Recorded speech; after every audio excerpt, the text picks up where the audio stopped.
I want you to picture a bustling, beautiful tourist beach.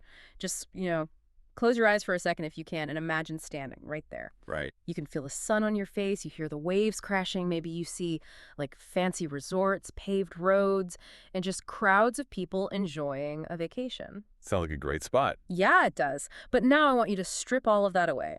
Erase the hotels, erase the roads, rewind time about 250 years. Right. What are you standing in now? Well, according to historical records, you'd be ankle-deep in dark, sullen mud, surrounded by a thick, nearly impenetrable mangrove forest, and you'd be keeping a very nervous eye out for a whole lot of alligators. Yeah, it was an incredibly dangerous, inhospitable wilderness. I mean, definitely not the kind of place anyone would voluntarily choose for a vacation, or even, to build a life. Exactly. So welcome to today's deep dive, where we are going to look at the desperate refugees who actually tamed that exact wilderness. It's an incredible story. It really is. And we're drawing our insights today from a really powerful piece of investigative journalism published in the Daily Star. It's dated July 4th, 2026, written by Miftahul Janat, and it details the slow, quiet disappearance of the Rakhine community on Bangladesh's southern coast. Yeah, and the focus here is primarily on Kuakata, Kalapara, and the surrounding areas. Yeah. Our mission for this deep dive is to explore a deeply troubling paradox, really. Right. How does a remarkably resilient community, a people who literally terraformed a harsh, venomous wilderness into a livable home, how do they find themselves being quietly erased from that very land? Because usually when we think of communities being erased or displaced, we picture an invading army, right? Or some sudden violent conflict. Right, a war or a natural disaster. Yeah. But the mechanics we're going to explore today show that modern displacement often operates, entirely under the radar. It doesn't necessarily rely on weapons at all. No, not at all. It relies on paperwork, tourism, forged documents, and just systemic bureaucratic neglect. So we're really going to dissect the machinery of how people are made to be strangers in their own home. And to understand how they're losing the land, we first really have to understand how they acquired it, which actually takes us all the way back to the year 1784. Wow. Okay. Yeah. So the Rakhines are living in the independent kingdom of Arakan. This was a kingdom that had been ruled by the Morocco dynasty for, more than 350 years. That's a serious legacy. It was. But then in 1784, a Burmese king named Bodapaya launched this massive invasion. He conquered Arakan, and according to historical accounts, the ensuing tyranny was just so severe that 2/3 of the entire population were driven into exile. Wait, 2/3? That is a staggering proportion of a society. It's a complete collapse. Yeah, a complete societal fracture where hundreds of thousands of people suddenly just have to run for their lives. Exactly. And for the Rakhines, who were often referred to in colonial records as mugs or mags, Yeah. by the way, the choice was pretty stark. Stay and live under the brutal rule of a conqueror, or take their chances on the open sea. And a lot of them chose the ocean? Many chose the ocean. The currents, along with just the political realities of the era, eventually carried a group of them north and west. And they watched ashore on this cluster of islands that the British would later name the Rabinabad Islands, along the Baker Ganj coastline. Which brings us back to that dark, muddy forest with the alligators. Yes, exactly. Because the source material features this incredible quote from a colonial administrator named Henry Beveridge. He was the magistrate and collector of Bakergand in, I think, 1876. Right. And he wrote about these forests. He said, the aspect of these forest tracks is by no means cheerful. The woods are dark and silent. The rivers and creeks are sullen and muddy and suggestive of fevers and alligators. It just paints a bleak picture of an area literally no one else wanted to touch. No. But then another colonial administrator, J.C. Jack, he wrote in a 1918 gazetteer that the Rakhines were, quote, excellent reclaimers of the forest. Because clearing a mangrove isn't just about, chopping down trees. Right, it's way more complicated than that. It requires building embankments to hold back the tidal saltwater. You have to drain the salinity from the soil over years. And you have to manually dig out freshwater ponds. Just brutal, back-breaking work. Exactly. But through sheer force of will and generations of manual labor, they turned these deadly swamps into rice paddies and homesteads. The very land that makes up modern-day Kuakata and Kalapara took its first agricultural shape purely by their hands. It's like choosing to move to a hostile, venomous alien planet just to escape a dictator and then actually managing to make that planet bloom. Like, they literally built the ground they stood on. They terraformed it. Completely. But, the tragedy unfolding now is that a new kind of forest is closing back in on them. Yeah. Let's look at the sheer scale of the population collapse, because it tells a really grim story. The source notes that these areas, Halapara, Teltoli, Kuakata, they were once almost entirely Rakhine. Right. We're talking about a historical population of over 50,000 people, and over 2.5 centuries, a population should naturally multiply, right? Expect it to, yeah. Instead, across the whole region today, barely 2,200 remain. It's shocking. There are only 44 Rakhine villages, or pallies as they call them, left in the entire area. And the mechanism driving that drop, like we mentioned, isn't rising sea levels or natural disasters. It is almost entirely legal and bureaucratic. Which is wild to think about. It is. According to community advocates, 90 to 95% of the Rakhines have lost their lands due to various kinds of forgery and document fraud. But wait, I mean, we're talking about modern-day citizens here. If someone forges a signature to steal my house, I call the police. I go to my local council member. I go to court.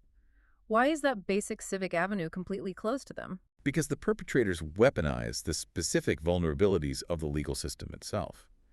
Local power structures know that the Rakhines lack political influence, and they know they don't have the financial means to endure a 20-year legal battle. Right. So they file fabricated lawsuits. And the most cynical tactic uncovered in the investigation, honestly, is filing a court case against a deceased village headman. Wait, I gotta stop you there. So they are initiating property disputes against people who have already passed away. Yes. And here's how that functions mechanically. When a lawsuit is filed, the court sends a notice for the defendant to appear. Right. But obviously, the defendant is dead. Right. So no one shows up to contest the claim. In the absence of a defense, the judge eventually issues what is known as an ex parte decree, which basically means ruling in favor of the plaintiff by default. Oh my gosh. Yeah. So the local courts transfer the land to the occupiers, and the Rakhine families actually living on that land don't even realize a legal proceeding has taken place until the official eviction notice arrives with a police escort. That is, I mean, the legal system here isn't a neutral arbiter at all. It's essentially been turned into a bureaucratic conveyor belt that only moves in one direction, transferring wealth away from the Rakhines. Exactly. If you listening to this have ever spent weeks trying to fix a single honest mistake on a tax return or like a local zoning permit, imagine that entire faceless system being intentionally manipulated to erase your family's existence. It's a nightmare. And that helplessness is compounded because they aren't just losing agricultural fields. For the Rakhine community, the land is the spiritual anchor of their entire culture. Yeah, the source mentions this. A traditional Rakhine pali is built around a Buddhist monastery and a highly specific reserved pond, right? Right. A pond that is used strictly for ritual purification. But those sacred spaces are being encroached upon with total impunity. The article says reserve ponds are being contaminated or just leased out by the local administration to commercial outsiders. Yeah, and it gets worse. Outsiders are even planting crops on the historical cremation grounds. I read that. In Kuakata, the Rakhines literally no longer have a cremation ground. If someone dies, they have to carry the body down to the seaside to conduct the funeral rites. Which is deeply traumatic. Yeah. When you remove a community's ability to honor their dead, you sever their physical connection to their ancestors. Yeah. And the religious infrastructure is just crumbling right alongside it. Data shows there are only about 13 or 14 functioning temples left with resident monks in the entire region. Wow. And just 10 or 15 years ago, there was a temple in almost every single village. So you just painted a picture of a community systematically stripped of its farmland and its sacred spaces, which means they have to find totally new ways to eat and survive. Yes. They used to farm paddy and potatoes. Now, they're relying on weaving traditional shawls or running little tea stalls or catching crabs in the rivers. But, I mean, anyone who knows Kuakata knows it is absolutely flush with cash from a massive tourism boom. Oh, absolutely. So why isn't that money trickling down to the people whose culture the tourists are coming to see in the first place? You'd think an influx of tourists would provide a sustainable economic lifeline, right? It's the classic paradox of cultural tourism. Yes, the tourists provide a small market for the traditional handlooms. But to actually scale a weaving business, you need capital. You need loans. You need bank loans to buy more looms or open a proper storefront. And to get a bank loan, you usually need collateral, which they no longer have because their land deeds were stolen through those fabricated lawsuits we just talked about. Precisely. It's a vicious cycle. They are locked out of institutional credit entirely. So they are stuck at a subsistence level while the tourism industry just explodes around them. Furthermore, the psychological and social cost of that tourism is enormous. The exotification thing. Yes, the Rakhineries are experiencing what researchers call exotification. Visitors treat their actual lived-in villages like open-air museums. Tourists just wander into the palace assuming everything is an exhibit designed for their entertainment. Right. They trespass without any respect for privacy. They even walk into the remaining temples during prayer hours, taking photos, chatting, creating noise that completely shatters the silence required for Buddhist meditation. That's so disrespectful. It really is. So instead of feeling empowered by the local economy, the community feels deeply intruded upon and commodified. It breeds a profound mistrust of wider society, causing them to self-isolate. Because interacting with outsiders usually just brings exploitation or harassment. Okay, so if they're being harassed by tourists on one side and robbed by document forgers on the other, it really brings us to a glaring question about political power. Definitely. They are citizens. Where are their elected officials in all of this? Well, they don't have a voice anymore, though they historically did. Older members of the community remember a very different political landscape. Right. In the 1960s and mid-70s, Rakhine representatives were heavily involved in local government. They served as elected chairmen, they were local union members, and they were even entrusted with tax collection during the British period. The article actually highlights one community member, a veteran of the historic 1952 language movement, who even ran for national parliament in 1970 under a major political party. So they were deeply woven into the civic fabric. They absolutely were. But over the last 50 years, demographic shifts completely altered the electoral map. As the coastal areas saw a massive influx of the majority Bengali population looking for land and economic opportunity, the Rakhine voting bloc was entirely diluted. The numbers just overwhelmed them. Exactly. As the majority consolidated electoral dominance, Rakhine representation dropped to virtually zero. Today, they can't even get representation at the lowest tier of local government. It's like playing a board game where the bank and the other players are actively rewriting the rules to bankrupt you. And you don't even have a piece on the board anymore to formally protest. That's a great analogy. If you have no representation at the local level, the state ceases to be a protector and just becomes another landlord, prioritizing its own expansion. Experts in the article describe the state's behavior here as accumulation by dispossession. Okay, when you say accumulation by dispossession, do you mean local bureaucrats are personally profiting from these forged documents, or is the state government just looking the other way because it wants the land for, like, mega development projects? It is really a combination of both. The state's overarching drive for infrastructure often turns a blind eye to minority land rights, and that creates an environment where local opportunists can just thrive. Take the Paraport construction mentioned in the source. Oh, right, the port. Yeah.